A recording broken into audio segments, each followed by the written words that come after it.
Hey, welcome back. Let's wrap up 1 Corinthians today. We are in chapter 16.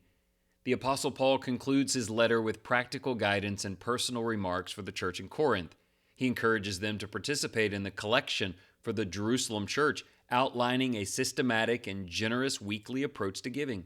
He then shares his travel plans, expressing a desire to visit Corinth if the Lord allows, and mentions Timothy and Apollos, urging the church to welcome and support them.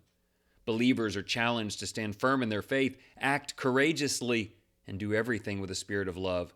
Paul acknowledges the contributions of faithful individuals like Stephanas and his household, urging the church to honor those who serve.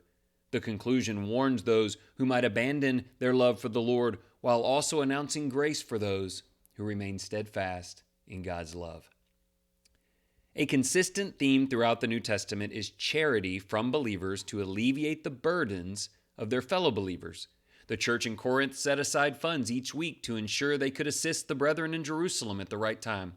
This practice continues in churches today, and this text serves as a key passage explaining why we collect contributions on the first day of the week to be ready and to help needy Christians wherever they may be.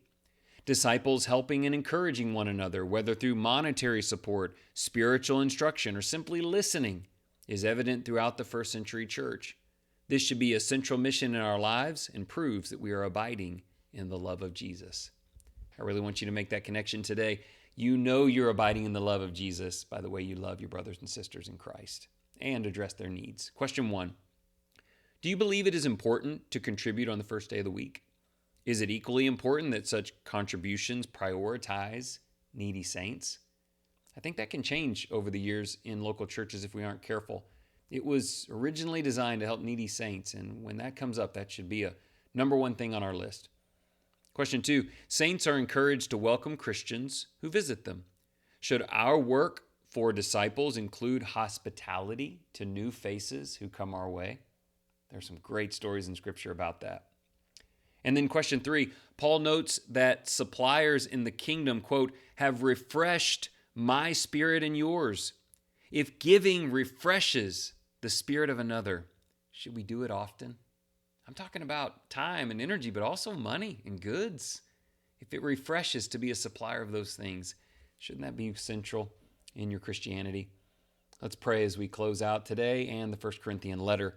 Benevolent Father, we know it brings you joy to see your children helping and supporting one another.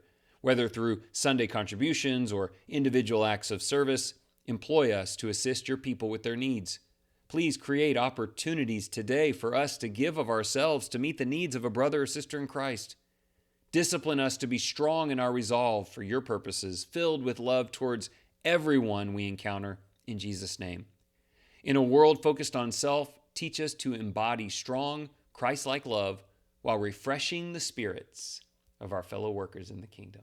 Would you do that today? Refresh someone's spirit and compliment them, encourage them, tell them something about the Lord, make their day better.